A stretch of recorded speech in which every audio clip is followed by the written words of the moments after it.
سڵاتان لێ ببینەرانی ئازیزی تەلەڤیزیۆنی پەرتەو. سەهی ئەرمانم وە لەلایەن هاوڕێیانمەوە و بەشی فەنی تەلەڤیزیۆنی پەرتەوەوە گەرمترین پیرۆزبایی ساڵی تازەتان لێ یەکەم.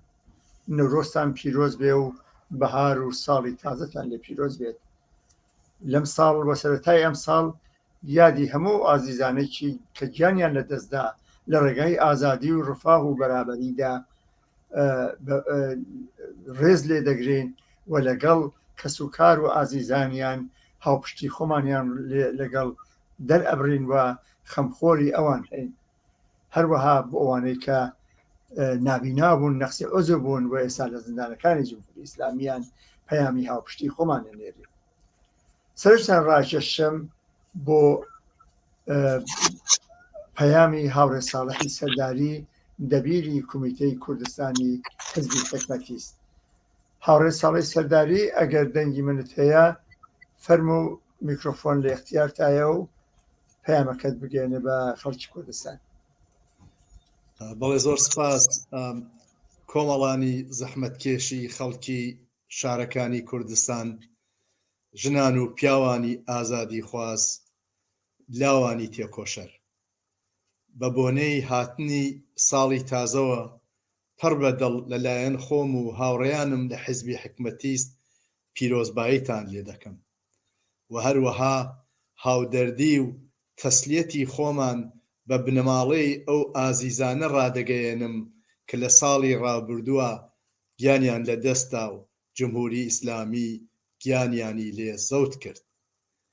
هەروەها هیوادارم ئەو کەسانەوە نەقس عوزو بوون و بەدەست جمهوری ئیسلامی کەوتنە ژێر شکنجە و ئێستاش لە زیندانەکانن ئازاد بن و ئەو کەسانەی ژوا بریندار و نەقس عوزو بوون سالم ئیسلامەتی خۆیان بەدەست بێننەوە. ئیمساڵ لە شایەتێکە ئەچین بەرەو پیری ساڵی تازە کە جمهوری ئیسلامی لە گاڵتەجاری انتخاباتی خۆیان شکستێکی زۆر قورسی خوارد. هەموو ئێوە ئەم شکستان پێ تەحمیل کرد. ئامارەکانی خۆیان حتا حکایەت لەوەکە کە ئەوان شکستیان خواروە و ئەلعان لە فەزایەکی ئاوادان. ئێوە بە دروست لەم فەزا ئیسفادەتان کردووە و بەرەو پیری ساڵی تازەوە چوون و بە بەرپاکردنی جەژن و شایی لە شار و لە شارۆچکەکان ئەمەتان بە دەنگی بەرز ئەعلام کردووە و خۆشی و بەشارەتی خۆتان ڕاگەێنن. شتێک وا جمهوری ئیسلامی هەمیشە دژی بووە. لە ڕۆژێکەوە هاتووە سەرکار بەرعەلەی هەر نوع خۆشیەک بەشارەتێک شاییەک بووە کە کۆمەڵانی خەڵک ئەتیایە بەشدار بن.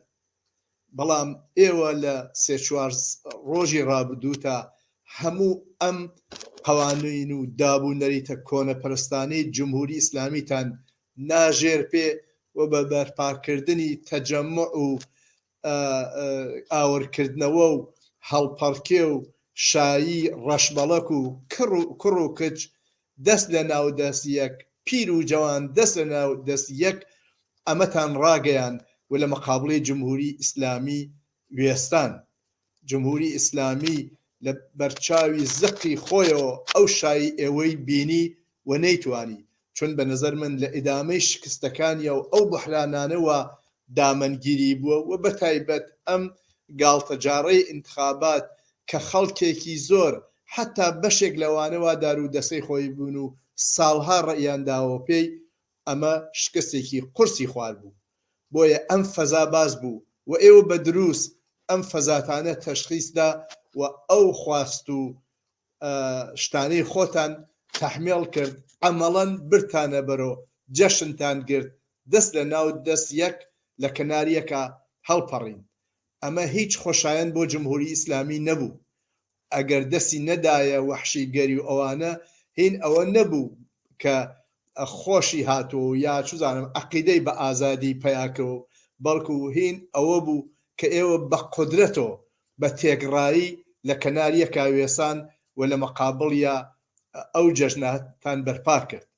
ئەوەی کە کچان و ژنان حجابیان فڕەدا و ئەوە کە لەگەڵ کوڕەکانە دەستیان گرت و شاییان کرد و گۆرانیان کرد و سەمایان کرد هەموو ئەمانە جمهوری ئیسلامی وادار کردووە بە عەقەبنشینی ئەو ئیتر نەیتوانی لەو هەموو خەڵکاوە لە شەقام و لە جەژنابوو بێتە پەر و لێیان بشوێنێ هێشتا بەعزێ لە شارەکان و دێهاتەکان ماون کە دەست بەنە ئەم شای و هەڵپەڕکێ و بەرپاکردنی ئەم جەژنە و ئاور بکەن و بە دەوریەکا بن و ئیتحاد و یەکگرتووی خۆیان زۆرتر و زۆرتر بکەن و ڕای بگرن بۆیە جمهوری ئیسلامی لەم جەژنە لەم شاییە لەم پێکەوە بوون ئێوە بە شدەت ئەترسێ و هەر بۆیە ئێمەش دەبێت ئەم فەزا لە بەرچاومانە بێ و ئەم فەزا زۆرتر و زۆرتر ئیجاد کەین هاوسەرنوشت بین دەست لە ناو دەستیەک